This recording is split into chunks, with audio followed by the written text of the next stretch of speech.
নমস্কাৰ ছাত্ৰসকল ৰাজ্যৰ চৰকাৰী কৰ্মচাৰীসকলৰ আৰ্জিত ছুটি বৃদ্ধিৰ ওপৰত এটা অত্যন্ত সুখবৰ এই ভিডিঅ'টোৰ জৰিয়তে লৈ আহিছোঁ। হয় ছাত্ৰসকল, ৰাজ্যৰ শিক্ষক কৰ্মচাৰীসকলৰ আৰ্জিত ছুটি 30 দিনলৈকে বৃদ্ধি পাব।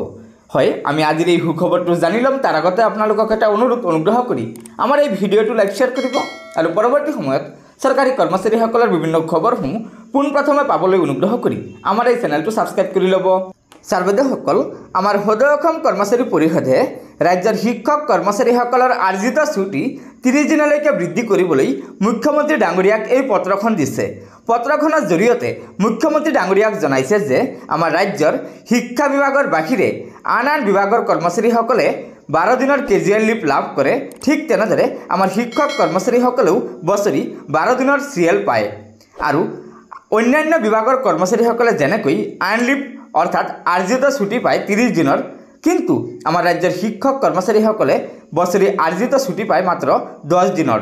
লগতে শিক্ষকৰ বাহিৰে ৰাজ্যৰ আন বিভাগৰ কৰ্মচাৰীসকলে কমিউটেড লিভ লাভ কৰে 10 দিনৰ, যিটো ৰাজ্যৰ শিক্ষক কৰ্মচাৰীসকলে এদিনৰো ছুটি লাভ নকৰে।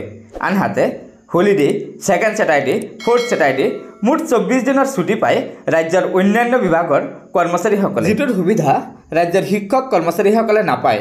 তাৰ পিছত আছে উইণ্টাৰ ভেকেশ্যন। আমাৰ ৰাজ্যৰ কোনো বিভাগৰ কৰ্মচাৰীসকলেই এই উইণ্টাৰ ভেকেশ্যন লাভ নকৰে আৰু ৰাজ্যৰ শিক্ষক কৰ্মচাৰীসকলে 30 দিনৰ গ্ৰীষ্ম বন্ধ লাভ কৰে, যিটো ৰাজ্যৰ অন্যান্য বিভাগৰ কৰ্মচাৰীসকলে নাপায়।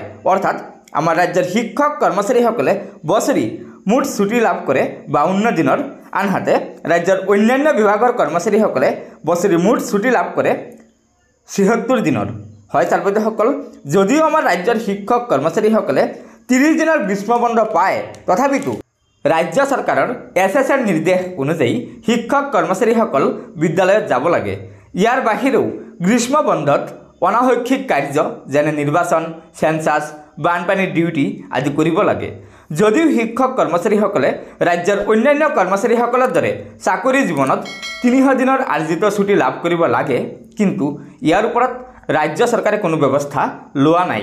আনহাতে কেন্দ্ৰীয় বিদ্যালয়ৰ শিক্ষক কৰ্মচাৰীসকলেও বছৰি 30 দিনৰ আৰ্জিত ছুটি লাভ কৰে। সেয়েহে আমাৰ ৰাজ্যৰ অন্যান্য কৰ্মচাৰীসকলৰ দৰে শিক্ষক কৰ্মচাৰীসকলকো বছৰি 30 দিনৰ আৰ্জিত ছুটি লাভৰ সুবিধা দিব লাগে, যিটো আমাৰ কৰ্মচাৰী পৰিষদৰ এটা ন্যায্য দাবী।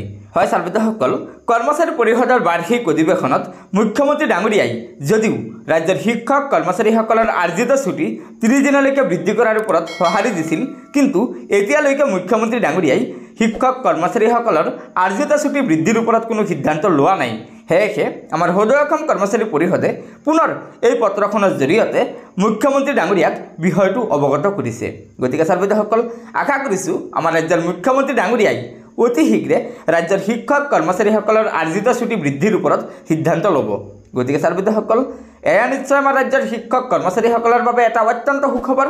আশা কৰিছোঁ আপোনালোকে আমাৰ এই ভিডিঅ'টো লাইক শ্বেয়াৰ কৰিব আৰু পৰৱৰ্তী সময়ত ৰাজ্যৰ চৰকাৰী কৰ্মচাৰীসকলৰ বিভিন্ন খবৰসমূহ পোনপ্ৰথমে পাবলৈ অনুগ্ৰহ কৰি আমাৰ এই চেনেলটো ছাবস্ক্ৰাইব কৰি ল'ব।